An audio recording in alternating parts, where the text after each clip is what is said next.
Good morning, Stanford.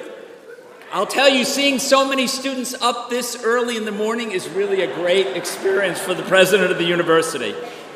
And I'm so delighted you're able to join us here, and I can tell you're going to be in for a fascinating discussion this morning.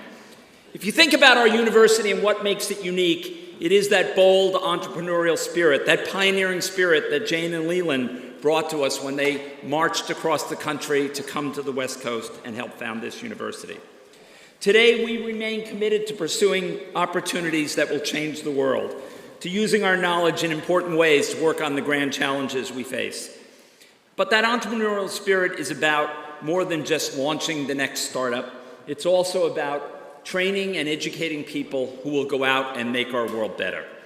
And those innovations come in all walks, from the medical care we do and new ways of dealing with health problems, to energy efficiency, to robotics, to art, to everything we do. But every innovation begins with an idea, and every idea began with somebody who imagined it. And that's what today is about. The Stanford Technology Venture Program's FutureFest is an opportunity to examine and celebrate the impact of breakthroughs and pioneering technologies on our world. And I'm delighted you could all join us this morning. This is organized by STVP in collaboration with Stanford Arts. The FutureFest will be the place where discussions about futuristic technologies occur. And today we'll hear from two far-thinking individuals, Elon Musk and Steve Jurvetson. Steve is a Stanford alum and a partner at Draper Fisher Jurvetson. He was recently hailed in the New York Times as a space investor and rocket maker. His firm has invested both in SpaceX and a satellite company, Planet Labs. Steve is a Stanford alumnus 3 times over, and he also has the important characteristic that he was once my advisee. Despite that disadvantage, he completed his bachelor's degree in electrical engineering in 2.5 years, was the Henry Ford Scholar, went on to earn his MS, and despite my attempts to convince him to pursue a PhD, went off and got his MBA from the Stanford Graduate School of Business, where he was an R.J. Miller Scholar. He's recognized widely for being forward-thinking. The San Francisco Chronicle and Examiner named him as one of the 10 people expected to have the greatest impact on the Bay Area in the early part of the 21st century. Now, Elon Musk, I think, is a name known to everybody who thinks about the future. He is a serial entrepreneur, inventor, engineer, and investor. He was born in South Africa, attended Queen's University in Canada before moving to the US, where he earned his undergraduate degrees in economics and physics from the University of Pennsylvania. He arrived at Stanford to pursue his PhD in physics, but left after 2 days. I said, what was wrong, Elon? Was it the food, the water, the weather? No, he left to launch his first startup, Zip2, a successful internet-based city guide, and then he went on to launch PayPal. He founded his third company, SpaceX, in 2002, and 6 years later, NASA awarded him a contract for cargo transport to the International Space Station. He was an early investor in Tesla Motor and now leads the company as its CEO and product architect. But Elon dreams big. As he told CNN a few years ago, we should not be afraid of doing something just because some amount of tragedy is likely to occur. If our forefathers had taken that approach, the United States wouldn't exist. Amen to that. I think when you see the kind of work that Elon's doing, and I still remember my first trip down to Los Angeles to visit SpaceX and to see the first Tesla prototype before it came out, I realized he was going to change the world. This will be a wonderful exchange. After Steve and Elon's discussion, Matt Harvey, Executive Director of STVP, will close the program. But now, please join me in giving a warm Stanford welcome to Elon Musk and Steve Jurvetson.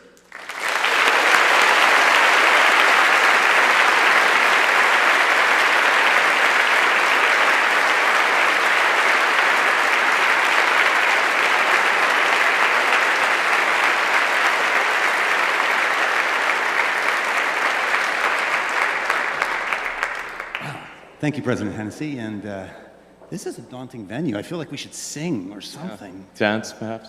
Wow.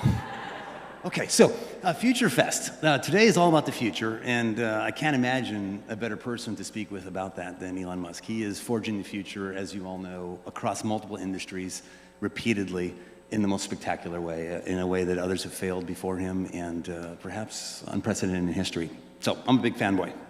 FutureFest originally, I think, bounced around, and why this month, because this is a special month for FutureFest, is that for those of you old enough, and it looks like maybe 5 or 6 of you in the audience to have been around when Back to the Future, the movie, came out, they had this vision of the future in the second edition of that series where they fast-forwarded in a time warp to the future, and it was October 2015.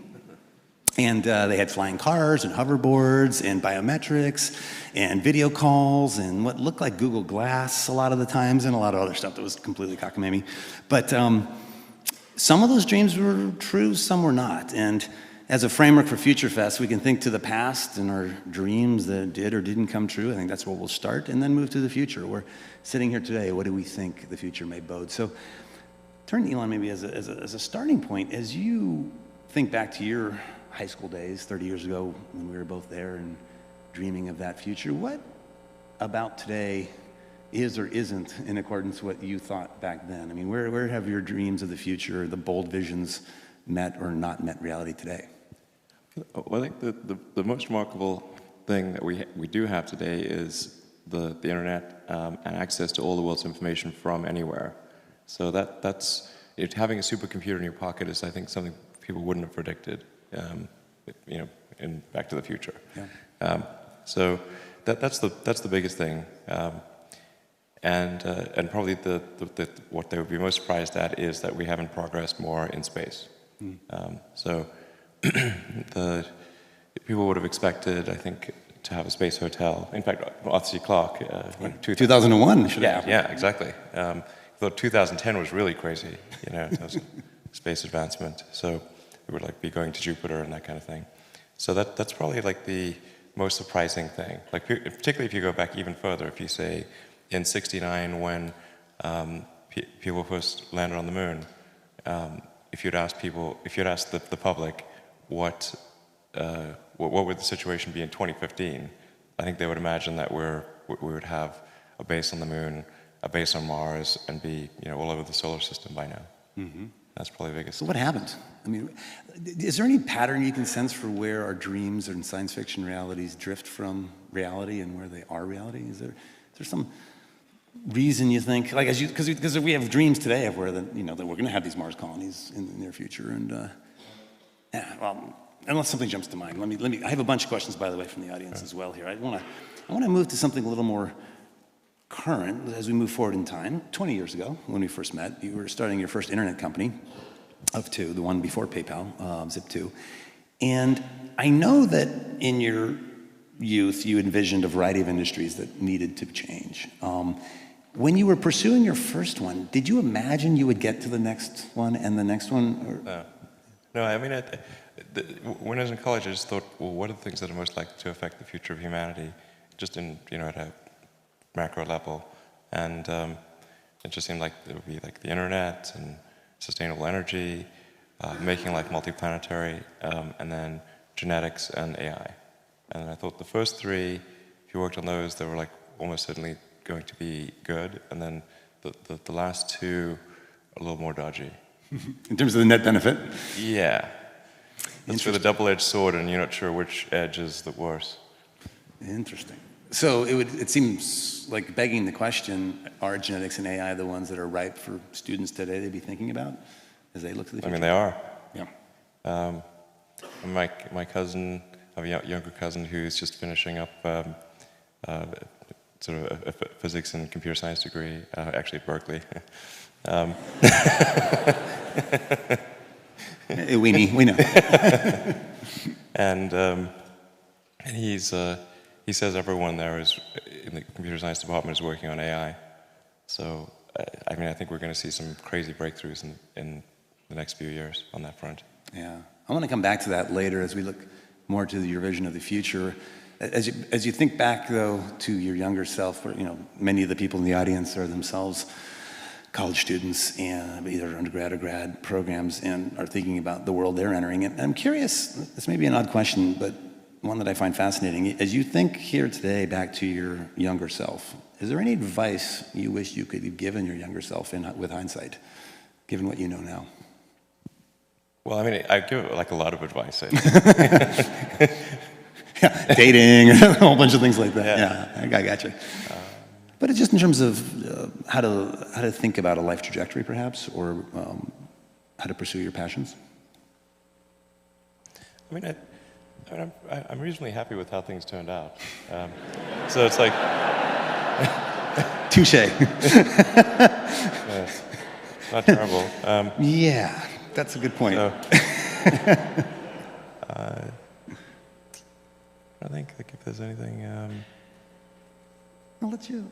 If something jumps to mind, let me know, but let me... I mean, apart from the obvious, like just telling my younger self exactly how the future will unfold, which is... Right. But that you know, wouldn't be... That's not exactly advice. More has to be encapsulated into sort of Like time warping wisdom. Yeah. Yeah, exactly. Like wisdom. I mean, there's a lot of things. I mean, it's sort of. I mean, certainly. Yeah. I mean, you know, listen more to critical feedback. You know. I mean, like a lot of things I learned in college actually were pretty helpful. I mean, I think the physics approach to thinking is very good, like the first principles approach. And you applied that broadly? Yeah, applying the first principles approach to thinking is, I think, a good way to figure out counterintuitive situations. You know, so I thought that was really a helpful thing to learn. That's good. Yeah, I mean, yeah. Sorry, go ahead. No, feel free to jump in, because I don't know how I'd answer that question. I mean, other than... Yeah, what would you do? What would you tell your younger self? It'll be all right. You weren't as dorky as you think. You know, advice like that, nothing really too actionable. Don't worry about it. Well, just don't be so insecure about everything you're insecure about. Yeah, would probably be advice to myself. But let's move on. I'm not used to thinking about me. So, you know, I may be roughly overgeneralizing here, but it seems to me that there's often a trigger problem that generates in your mind a great solution for when you come up with new companies. So, for example, when trying to negotiate with the Russians for launch capacity, the aha that we should just build a better rocket to solve this problem comes forth. Or when you deal with the commute on the 405 or whatever in LA, it's like, oh my God, what is wrong with mass transit and perhaps Hyperloop? And then, you know, with a variety of ideas, there seems to be some trigger, something that's broken in the world that, and you have an idea of how to fix it. And I guess what I'm curious about is not how you've picked the areas of interest and the solutions, but how have you decided what not to fix? In other words, there's many things that need fixing in the world, and students here probably could think of a long list, many of which you could probably imagine solutions to using the physics first principle approach. But has there been any framework or idea you've used to filter out what you don't do, what you don't pursue? Yeah, I mean, well, if sort of follow the, what I did initially was, you know, well, you go back to like college times, I was working on energy storage technologies for electric vehicles. And that's what I was going to pursue at Stanford, actually, was work on like advanced capacitors and batteries to improve the energy density for electric vehicles. And then the internet was kind of happening. It was clear like the internet was happening like back in like 94, 95. And I wasn't sure if what I worked on in the PhD would actually be useful. So I was really concerned that if I... Why? Timing, or what was your intuition? Meaning, I think like, or it could be academically useful, but not practically useful. Like, I think it could result in a PhD and adding some leaf to the tree of knowledge, but then discovering that, well, it's not really gonna matter. Like, that's, you know, is it gonna be a good enough thing to actually be used in an electric vehicle? I wasn't sure. I mean, so there was like, I was uncertain as to whether success was one of the possible outcomes. Right. Like I thought maybe it was, but I wasn't sure. And then I thought, well, if I watch the internet get built while I'm doing this, that would be really frustrating. So there's a sense of that eminent timing, that like that was the time for the internet, and maybe the other stuff could wait or be on the back burner of your mind. Was it always there as like one day I'll get back to that, or was it just like... Yeah, I thought probably I'd get back to it, and did end up doing that. But yeah, I thought sort of the internet was happening, like really taking off, although most people weren't aware of it in '95, and so I figured like electric vehicle technology, energy storage technology, there'll be some sort of natural progression in that, and I could come back to it later. But the internet, you know, was really, that was the moment to really do something. Although in '95 it wasn't obvious that you could actually make any money on the internet. This was like nobody, until Netscape went public, I think at the end of '95, nobody even thought there was like, you could make a valuable company on the internet. It wasn't as obvious as it seems now. Yeah, like now it seems really obvious, but back then it was not at all. So it was really from the perspective of, it wasn't like, oh, I want to make a bunch of money. It was actually from, it's like, oh, I want to just be part of building this thing that I thought was like a nervous system. It was like, previously people had communicated effectively by osmosis. And, you know, you'd have to like basically physically, you know, connect with somebody to really communicate. You're like a letter. Like you'd send letters like that on paper. And with the internet, anyone who had a connection anywhere in the world would have access to all the world's information, just like sort of a nervous system in a so humanity was effectively becoming a superorganism, and qualitatively different than what it had been before. And so I wanted to be part of that. And yeah, so but initially the goal was just to make enough money to pay the rent. It wasn't you know, to do anything beyond that. Interesting. And then, as many know, that much of that capital then got plowed back into your next businesses. Right, exactly. And exactly. So then and then the internet is also helpful because it's anything to do with software is a low capital endeavor. So I didn't have any money. I just had a bunch of student debt, and but software you can just write like by yourself, and you don't need a lot of atoms. Like you don't need a lot of tooling and equipment and. So it's not capital intensive. So the ability to start a company, if it's software related, and it's the first company, is much, much easier. Right.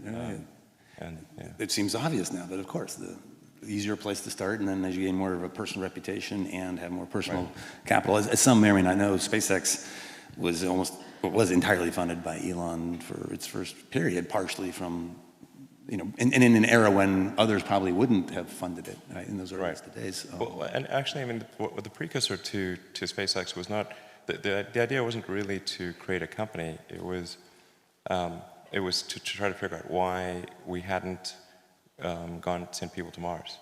So we went from SIP2 to PayPal, and then going from PayPal to sort of the next thing, I was sort of thinking, well, is there some way to reignite the dream of Apollo? And I thought, well, it was maybe a question of, like, we'd lost the will to explore it. But I actually think that my original premise was wrong. We had not lost the will to explore, but people did not think there was a way. And if people don't think there's a way, then they won't bash their head against the wall continuously. They'll sort of give up. So, but in the beginning, I thought it was a question of will. So.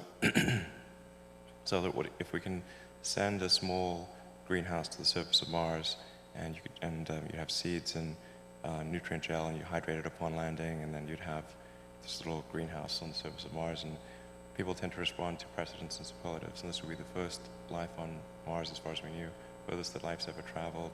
You have this great shot of green plants on a red background, and I thought, well, that maybe that would get people excited about sending people to Mars. So the headlines were clear in your mind once you had success on what that would lead to catalyze action. And actually, the goal was to get the public excited about that and get NASA's budget increased. So that was actually the original goal. And so I went to Russia to try to buy some ICBMs in 2001. It was an interesting experience. A lot of vodka. Yeah, a lot of vodka. Yeah, it's crazy. But I couldn't afford the regular rockets, like the Boeing and Lockheed rockets are too expensive. And still are? Yeah, still pretty expensive. That's true. I had to, sorry. Wait, may I jump in here for a sec? Because the anecdote you brought up of wanting to change government policy and inspire the world to have a Mars program, if you will, whether it's popular uprising or space programs at the government level, I think it's a fascinating anecdote because, in a sense, what you were saying is I, as an individual, want to start a entity, business or otherwise, that will catalyze change, even beyond the company level or the industry level. And I see a parallel in other initiatives you've taken on, in that if you look at the goal of Tesla under your leadership, it is to usher the transition to all vehicles being electric, not just the cars that currently are produced by Tesla. And with Powerwall and Solar City, arguably the description is one of ushering in a wholesale shift to renewable energy. Many of the solutions required wouldn't be provided by the companies you're starting. And so as I deal in entrepreneurship as a venture capitalist every day, we see this incredible scope of ambition here that is breathtaking. Like change the world, what Steve Jobs and others talk about in a company, maybe shifting an industry, but we're talking about shifting like the entire zeitgeist of the world in a sense, and maybe eventually other worlds. So my question is, do you start always in your mind with that as a, like where's the starting point? Is it, okay, I see this arc of a story, like the Mars example or renewable energy, and then do you pull back to where's the best product to get it unstuck? Like, why isn't this happening? And like, if I solve that problem, then it unlocks value. Like, how does that happen in your mind? Sure. So, I mean, I should say, like, when we started SpaceX and Tesla, I mean, I really thought the probability of success was very low. I mean, it wasn't like I think, oh, we'll definitely be successful. I thought we'd be like maybe 10% likely. Well, yeah. Wow. And we came very close to both companies not succeeding in 2008. You know, we had 3 failures of the SpaceX rocket. So we were 0 for 3. We had the crazy financial recession, like the Great Recession. The Tesla financing round had fallen apart because like it's pretty hard to raise money for a startup car company if GM and Chrysler are going bankrupt. Like people, it's partly for the upside. Yeah, that was a tricky one. You know, unfortunately, at the end of 2008, the 4th launch, that was the last launch we had money for, worked for SpaceX, and then we closed the Tesla financing round, as you know, Christmas Eve 2008. Last hour of the last day that it was possible. Yeah, and thanks to you. For those who don't know, it's the most extraordinary act of entrepreneurial zeal and commitment I've ever seen, where Elon personally saved Tesla in those hours, like when no one else would write a check. He spoke for it all, and that flipped the mentality from fear to greed, and everyone joined the bandwagon, and everything changed from, you know, divoting into the ground to success. But you were willing to go like net negative personally of his entire net worth, and it's a remarkable story. Well, thanks for supporting, by the way. That was much appreciated. Yeah, we were happy to fall right behind in line, but it was all him. So I guess on this idea though of the big picture, I'm curious. In the way I heard you just now describe the greenhouse and the headlines is interesting. Do the marketing headlines flash through your mind as you introduce new products that are a step to a much grander vision? I'm curious because it seems like it has 2 purposes, like getting employees, customers, everyone really gung-ho about the vision, but it also makes it larger than life in so many ways. Well, if you're trying to convince the public to do something, you have to say, okay, how's this going to read? And what message are we going to try to convey? What will people respond to? What would I respond to if I was, you know, sort of an objective member of the public? And so that's really, you know, if you're trying to change people's minds or get people fired up about something, then you got to think, okay, what's that message? What's going to get them really excited? I think that's really good advice, by the way, for all the engineering students. Yeah. Here. I was one as well.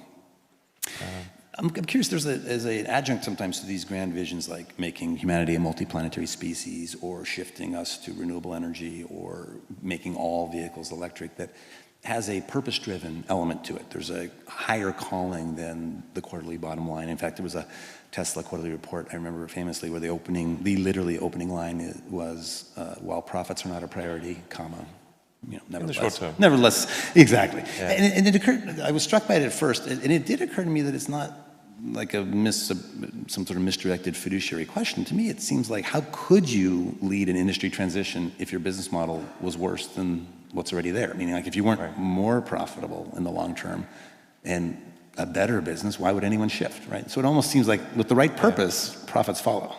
Yeah, well, if you make if the if the output is more valuable than the inputs, which is really that's profit. Like the output's more valuable than the input. That says you have a useful company. But no, in a high growth scenario, you have a lot more inputs for future outputs, so that you have negative cash flow and lack of profitability, and which we currently have at Tesla. But in the long term, of course, that has to be fixed. There can't be negative cash flow in the long term, and that there needs to be a net positive output, which is sort of profits in the long term. But in the short term, when there's high growth, it isn't the most sensible thing. And then there's also related things like open sourcing patents and acts that, to me, relate to the purpose.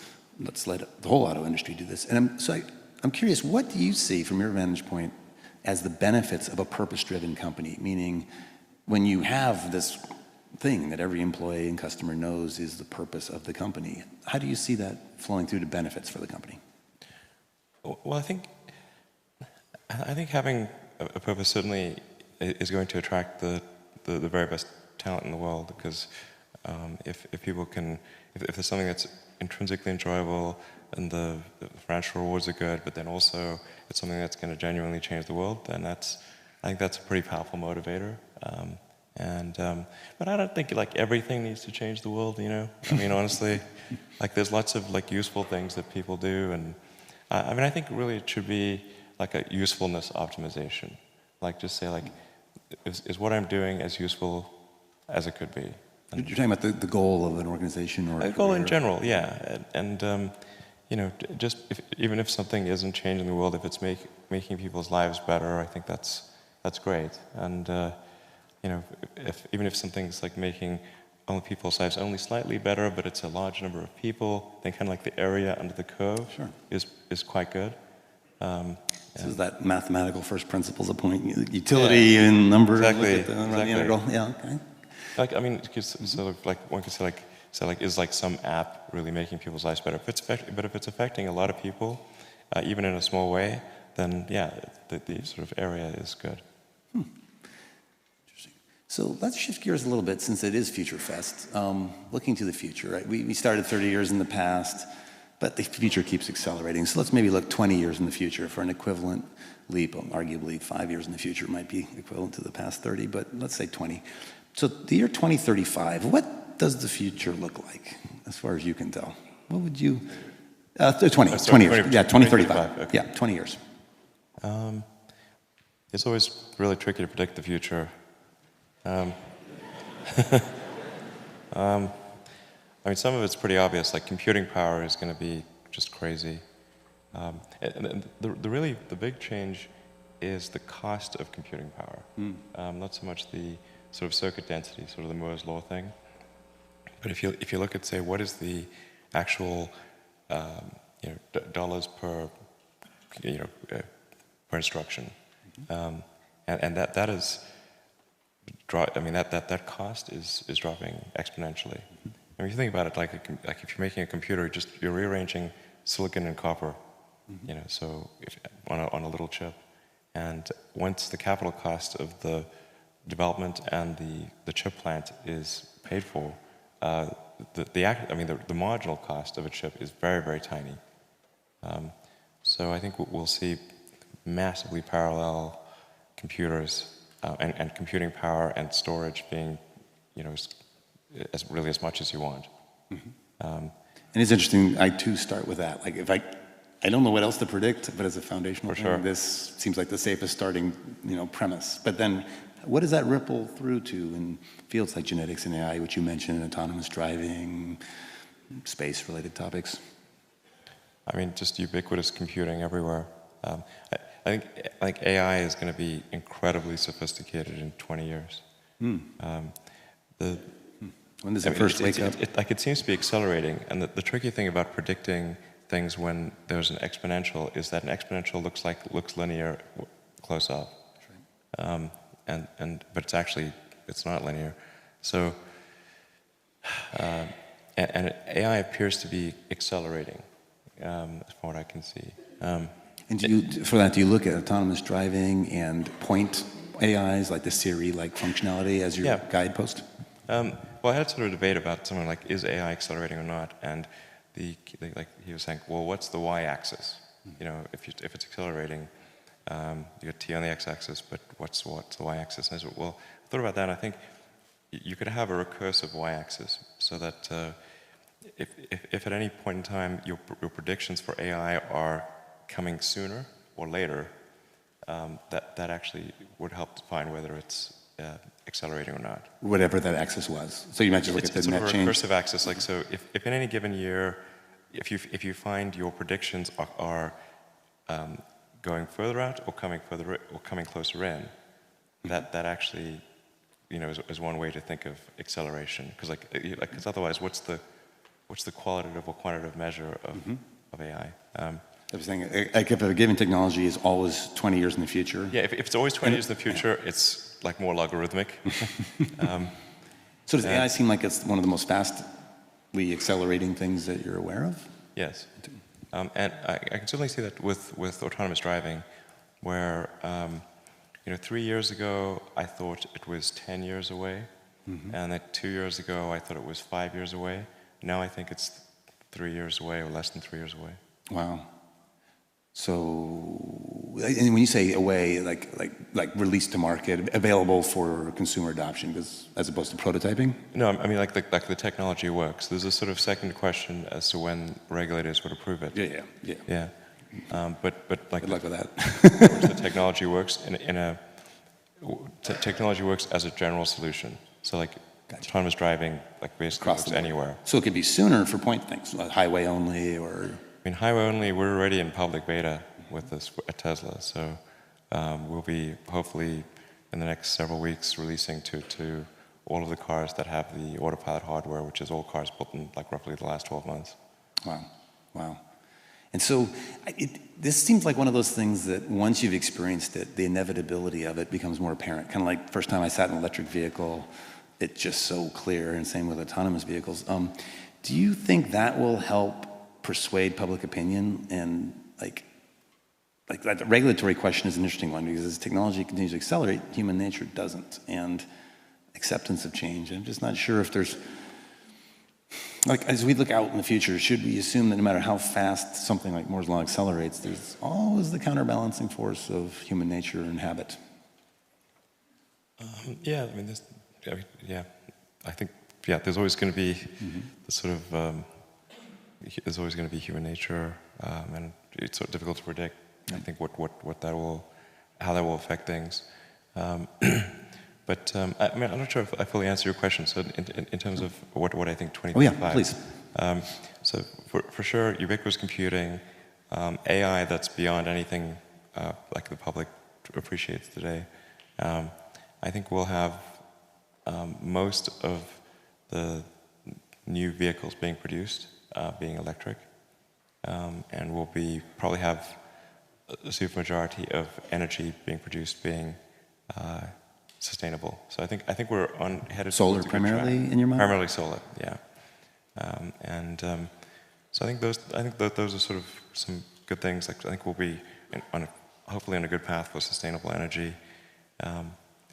Sooner is always better, but I think by 2035, I think we'll be substantially like most of transport, most of new energy being produced will be sustainable. Broadband everywhere? Broadband everywhere, yeah. Mars colony? And hopefully a small base on Mars, or a small city on Mars in 20 years, yeah. City, did I hear?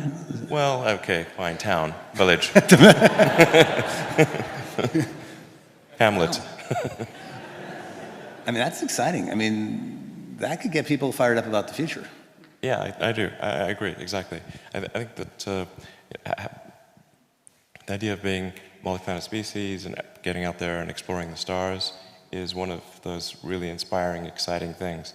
I mean, just as Apollo was incredibly inspiring to everyone around the world. And even those, I mean, only a very tiny number of people went there, but I mean, vicariously, we all went there. And I think that's true of if we have a Mars base as well. And it's very important that we have things that are exciting and inspiring in the future. Because otherwise, why get up in the morning? You know, if it's just about one sort of sad problem after another, it's like life's not worth living. Are there any other things that excite you a lot about the future beyond the multiplanetary species, perhaps AI, although it may scare you, as well as excite you, the autonomous vehicles? Are there any other planks that you think, looking forward 20 years, would be like, this is what I really get excited about? Well, I mean, so for sure, Mars and sustainable transport and like those items, I think are really, and sustainable energy. Those are, I think, really cool things. I mean, in terms of getting excited about it, I mean, it's like,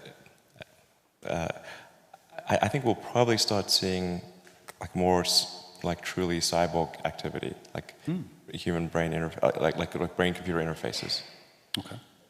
Like there's alongside the AIs that are purely synthetic? Yeah, I think so. It's the only way we can relate, I think, you know, and have a conversation. Yeah.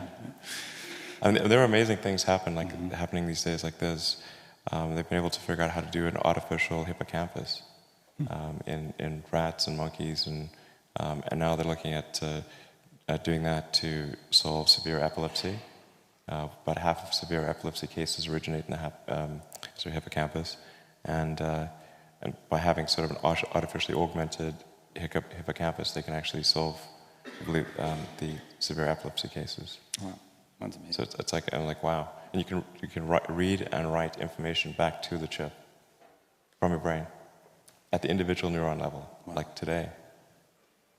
Pretty exciting. Yeah, the whole field of biology and things inspired by biology and the information systems biology fascinate me personally as a computer science oriented person. Before I go to the student questions, which I'm about to do, there was one last story I wanted to share that we experienced together and ask your thoughts about it. We were in Hawthorne, Texas, when the Grasshopper vehicle happened. I mean, a spectacular explosion right in front of us, and right, exactly. I mean, like I brought the SpaceX board out to take a look at one of the vertical takeoff and landing tests, and of course, that's the one that blows up. And we're all in a tent, you know, like, with a glass of water. I'm like, whoa. Whoa. I mean, you feel the repercussions, and then walking through the steaming. Yeah, call that a RUD. It's a rapid unscheduled disassembly. That's right, a RUD. Yes, rapid unscheduled assembly. Anyone in rocketry, like a hobbyist or professionally, knows what that one is. Every component part is just strewn across. And as we walked, one of the other board members asked, and maybe in a cheering up kind of method, with some quoting Bill Gates or somebody that said, you know, if you haven't failed, then you're not learning, or that's a paraphrase of the quote. And I remember your reply, and I have it written as a quote because I want to put it on a placard. Given the options, I prefer to learn from success, which I think is a great comeback. And so I guess I was curious in general, what do you think of the Silicon Valley mantra, fail fast, fail often, or as Esther Dyson says, always make new mistakes, as if failure is the crucible of learning? I'm curious if you had any further thoughts on that, and that maybe off-the-cuff comment you made out there. Well, I mean, there are many that sort of, I mean, I think there's like some entropic basis for this. Like there are many more ways to fail than to succeed. So you have to explore, I mean, particularly like for a rocket, there's like 1,000 ways to think and fail, and like one way it can work. So you could have a lot of rocket failures to explore all the ways in which it could fail. But I do think that one great thing about Silicon Valley is that failure is not a big stigma. So it's like if you try hard and it doesn't work out, that's okay. Like you can learn from that and do another company, and it's not a big deal. And I think that's really one of the great things about Silicon Valley. Interesting. Do you also, I'm curious if either on the, well, it seems to me that on the system design side, you can accommodate a likely failure of subcomponents, and so much of the elegance of, let's say, a Falcon 9 or a Falcon 9 Heavy as an ultimate incarnation of this vision of how the rocket should be built, to say, hey, parts will fail, but here's how the system can succeed. And I'm curious if there's any other thoughts along that, how to accommodate anticipated failure, and then also maybe like in managerially, is there ways that you motivate the team either in advance of failure to coach them on, hey, this is going to happen, or in the aftermath of failure to get them fired up to solve it and move forward when it might be dark times? And Like, for example, notions like failure to launch, exploding on the pad, there's all these, it's a very visual, it's public spectacle when you have a setback in the rocket industry. And I'm curious how you manage around failure. I think it's like quite painful and difficult, honestly, and it feels terrible. The company is sort of looking to, me to, rally them, and so I do. But I honestly feel super bad. It's like a punch in the gut. Yeah. Yeah. I remember it's almost like like the stages of grief. I remember in Texas, it's kind of like sort of denial, and then it sort of hits us at dinner. It's like, oh my God, what just happened? Yeah. It's particularly with rockets. It's just a really rockets. Space is hard, and rockets tend to fail, unfortunately. Mm-hmm. Even when you've got a lot of really smart people working super hard to minimize the probability of failure, it's still there, and it's quite significant. And people have asked me well, why are rockets especially hard? Part of it is everything has to work the first time. There's no, you can't do a recall, you can't patch it. It's like 9 minutes to orbit or it's over. And then you can never test the rocket completely in the environment that it's actually going to experience. Mm-hmm. So you can't fully recreate something that's moving super fast in a vacuum on the surface of Earth. You can only really recreate that in space. Is that a limit of the simulation tools? Pardon me? Is that a limit of the simulation tools today, or is that a fundamental? Yeah, absolutely. If there's any error between the simulation and reality, and there's always some amount of error, mm-hmm. then that can result in a failure. Yep. So it's a really, really tricky one. It's in a software analogy, it would be like if you had to write a whole bunch of software modules and you can never run them together, and you couldn't run them on the target computer. Like when you're testing them, you'd have to test them individually and not in the actual computer that they're going to run on. Gotcha. Then you put all the modules together, run it for the first time in a completely different or very different computer, and it has to run with no bugs. That is difficult. Yeah. The software analogies to rocket design are deep. The modular reuse. There's many of these. For those who aren't familiar, it's not like this is an aerospace engineer by traditional training coming, but is in fact radically changing the industry. I think applying a CS perspective to industry after industry. I'm like, how would a computer scientist or a physicist approach the problem? Which oftentimes is a solution very unlike the industry incumbents. There's a certain elegance to it, at least from the outside observer like myself.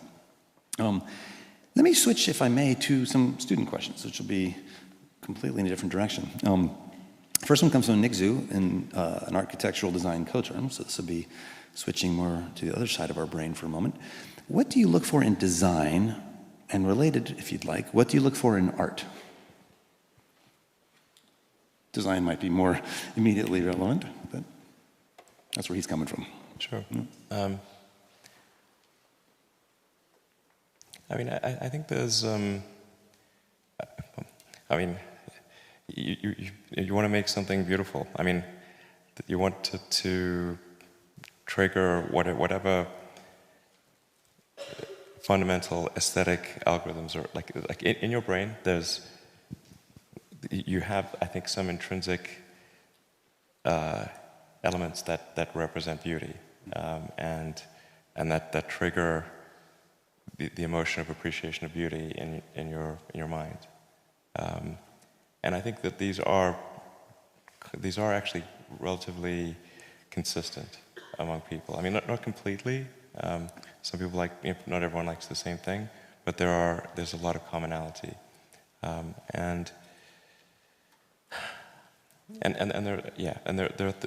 I think it is important to combine aesthetic design with functionality. Like the thing that's if you say what was really hard about, say, the Model S or the Model X, was to combine aesthetics and utility. So to balance the two. You can make a car look very good by giving it sort of certain proportions. like making it sort of low and slim, but if you do that, the utility is significantly affected. So the big challenge with the Model S was trying to figure out how do we get 5 adults plus 2 kids, because we want to have sort of a 7-seater. It seems like the Dragon and every Tesla has room for 7. 7. 5 children, I can see. Yeah. That might be an important design parameter. I definitely don't think we should take the whole family on the spacecraft. But that, like, the big challenge with the S was having a car that had a high utility and looked good, and the same with the X. So to make a sports car look good is relatively easy, but to make a sedan look good or an SUV look good is quite difficult. And I think another principle is you want to have it feel bigger on the inside than it looks on the outside. And that's also a really hard thing to do. And then really pay attention to the little details, the nuances of design and shape and form and function, and just the way it looks in different lights. And When something's off, the little thing, how do you experience that? it drives me bananas. Yeah. I mean, the problem is, like, if you can train yourself to pay attention to the tiny details. I think almost anyone can. Although this is a very much a double-edged sword, because then you see all the little details, and then little things drive you crazy. But like most people they don't consciously see the small details, but they do subconsciously see them. Like you sort of, your mind takes in a gestalt of the overall, an overall impression, and you know if something is appealing or not, even though you may not be able to point out exactly why. And it's a summation of these many small details. So most of us experience it as oh, I think that's ugly, or I think that's beautiful, or like, wow, that's elegant, but can't break it down. You mentioned something in passing, like you can train yourself in this, though? Yeah, you can train yourself, I think. You can make yourself pay attention to why. Essentially bring the subconscious awareness into conscious awareness. God, I wish I could do that. How do you do that? just pay really close attention. Almost like a meditation on the object, and trying to find the details. Like, why do I not like this? Is that what? Yeah, just look closely and carefully. And for any given object, it's geometry. It's. I heard someone whisper Steve Jobs, and that thought occurred to me as well. I worked briefly with him, and I could only experience it as a visceral agitation with imperfection, and like, that's just wrong. Like, that has to be fixed. I have to turn it off, otherwise I can't go through life. It's the world around you, or even in because there's always something wrong somewhere all the time, and so you really have to turn it off, otherwise, you just get the mental list of things that are wrong. Just drives you crazy. I just wish there's a way you could just like record it for everyone else to go fix. It's like this running tally, right? Oh my God. So let me go to one other question. I found that one interesting. I had no idea where that was going to go, so I really appreciate that question, Nick. Thank you. Let's see, which one of these do I want? There's some combination of questions. Let me mention both, and you can pick which one you like more, because they both relate to colonizing Mars. One comes from Henning Rodel, a PhD candidate in civil and environmental engineering, which just asks, Elon, given your plan to bring 1 million colonists to Mars, what are the pressing future technologies that need to be developed in order to support a robust and thriving surface colony? So it's technology for, I guess, survival. And then maybe related from the Stanford Space Initiative students, how do you envision humans governing a separate planet? I'm not sure if you had to think about that yet. I thought a little bit about those things. I mean, obviously, the first challenge is just getting there at all, and like that's, so SpaceX is working super hard on figuring out just how to get large numbers of people and cargo to Mars, and I think we've got something that I think works at a sort of fundamental physics and economics level. So it's like a question of figuring out the detailed design, which we're working on. We're only spending like half an hour a week on it, because we've like pressing near-term priorities, but I'm kind of excited about how it's coming together. Getting that transport thing solved, I think will then open up a tremendous number of opportunities for people on Mars. Just like having the Union Pacific Railroad to California, and and look at what resulted after whole that. ecosystem of other companies figured out it's like what once are you you going to do get there, then the opportunities for entrepreneurs are tremendous. That ranges everything from everything you can imagine, like starting the first like the first Italian restaurant or something on Mars. It's like somebody's got to do it, and it'll be kind of cool. Like an iron refinery, or like local a resource steel foundry. utilization. Yep. The entire base of industry, and then there'll probably be things like that are just unique to Mars. But we gotta get that, effectively that Union Pacific Railroad there in order to get the entrepreneurs there and then create a fertile environment for them to create companies. So so once you're there, it's going to be, I think, a lot of exciting things that can be done.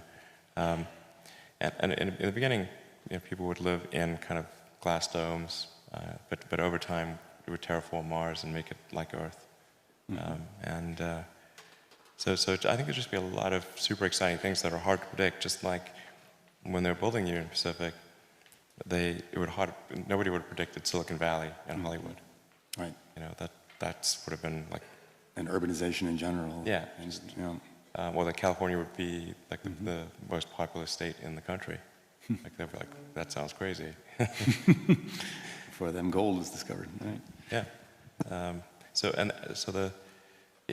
think like it's really incumbent on SpaceX or maybe other organizations to figure out how to get there. Well, otherwise, nothing else matters. Right. And then once you get there, there's a lot of a lot that can be done. From a governance standpoint, obviously, ultimately, the governance of Mars will be up to the Martians, but it's cool that we have a name for them now. You become a Martian when you go there. But I think if you said, like, how would you do democracy 2.0, or like some new version, I think we'd probably have more of a direct democracy than a representative democracy. When the United States was formed, it was impossible to have a direct democracy. Like even sending a letter took weeks. So there was no way that people could like vote directly on issues. You had to have representatives. Interesting. So I think probably there would be more direct democracy. And is this thing about the latency of communication from Earth? That'd be its own latencies, thing? Just like communication errors and communication latency. When you have letters that take weeks to get anywhere, would have made governance almost impossible. I think if it hadn't been a representative democracy, and you had a lot of people who couldn't even read or write. That's fascinating. I was just wondering if you were to start over with a clean sheet of paper on governance, do you think a framework that could be envisioned that encompasses other sentient beings to come, meaning the AIs and others who might clamor for their rights alongside, right? It's difficult to predict, but I can say, like, I think probably we would aim for a more direct democracy. And then I was talking to Larry Page about this, and he had a good suggestion, like we should limit the number of words in a law. Because like we have these like 1,000-page laws that get passed, and like nobody's read them. The Twitter equivalent of parsimony. Yeah, like I don't know, 1,000-word letter count or something like that. Like if you can't write the law in 1,000 words, then probably it shouldn't be there. And just we shouldn't have a single law passed that's like the size of Lord of the Rings. That's right. And like literally not a single person in Congress has read the whole thing. It's like the tax code. It's unscrutable. Yes, exactly. So there's that, and then I think laws also have an infinite lifespan unless they're given some sort of sunset period. So probably it would be good to default laws to have a sunset period. Like, if it's not good enough to be renewed, then it goes away. And maybe some hysteresis in making it easier to remove a law than to put one in place. You can just imagine, because like over time, like the body of law just gets bigger and bigger and bigger. It's like how do you avoid that?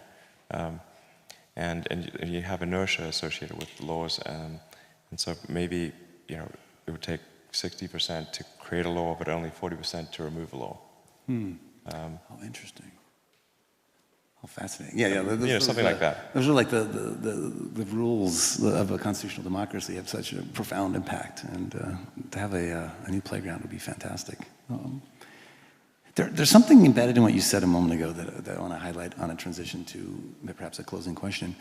I heard in passing, I think about some of these things about a half hour a week, if I heard you right. And this is, I think, a profound thing to dwell on, is that, he's changing the world in so many areas, and not many entrepreneurs I see get, and myself included, enamored with all of the possibilities of a future Mars base, of the terraforming, of every aspect of it that might need to come into being. And I find myself often distracted by those future questions that are a little less relevant today. And what you just heard was, we gotta solve the railway first. Like, let me put 90%, 95% of my effort into that, and not get distracted by all the other interesting questions that need to come later.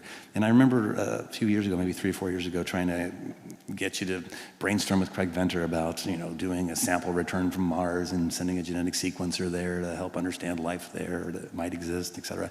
And I remember profoundly the response was, that is a really interesting topic, but I got to get these rockets to work first before that's going to be relevant to me, and let me hunker down on what's important here. And that ability to prioritize it on the stepping stones to a huge vision. It's this interesting dichotomy, like not just pure visionary, scattered across many things alone. It's clear sense of where we're heading, chaining back to the present, and making sure we're taking the right steps to not fumble the future, if you will.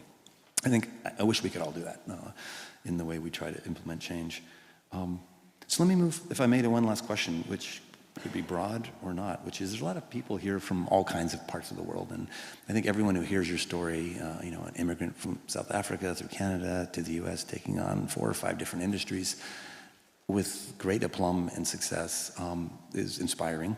But it's not just that you've had business success or technology success, it's that you really are changing the world for the better in these areas. And so I guess maybe as a closing question, again, looking from the present to the future, what do you see as the sort of the biggest pressing problems that need to be addressed? This may, in fact, require you to pull that filter off for a moment on the things of the world that are broken.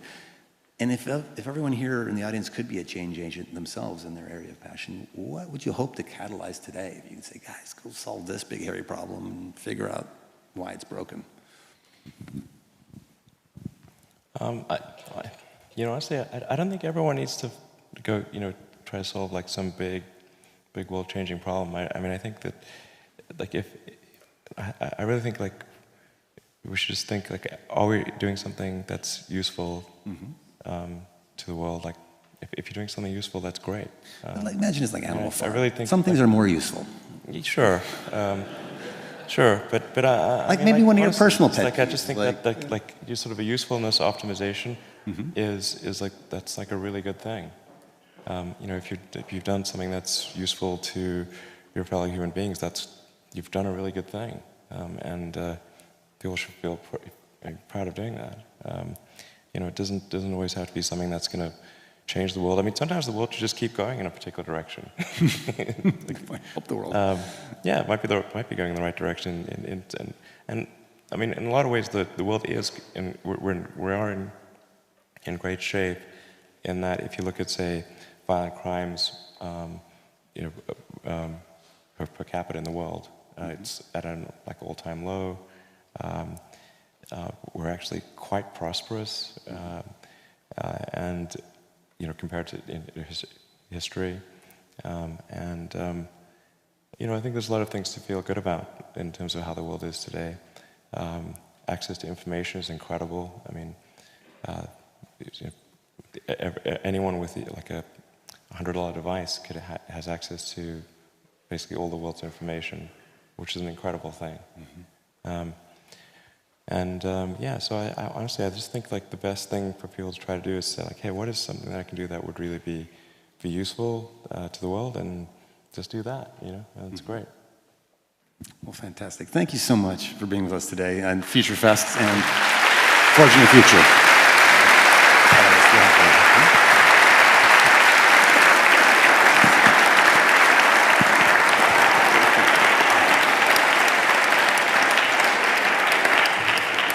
So just very quickly, on behalf of all the faculty and staff affiliated with STVP, we'd like to thank President Hennessy, the School of Engineering, and our home Department of Management, Science, and Engineering, Matthew Tews, Stanford Arts, and the amazing staff here at Bing that was so helpful to us this morning. DFJ, obviously, for your incredible sponsorship of FutureFest and also for your continued long-term support of STVP and our hope to create entrepreneurship education opportunities for Stanford students. And of course, we offer our most sincere thanks. Please help me in thanking again Elon Musk and Steve Jurvetson.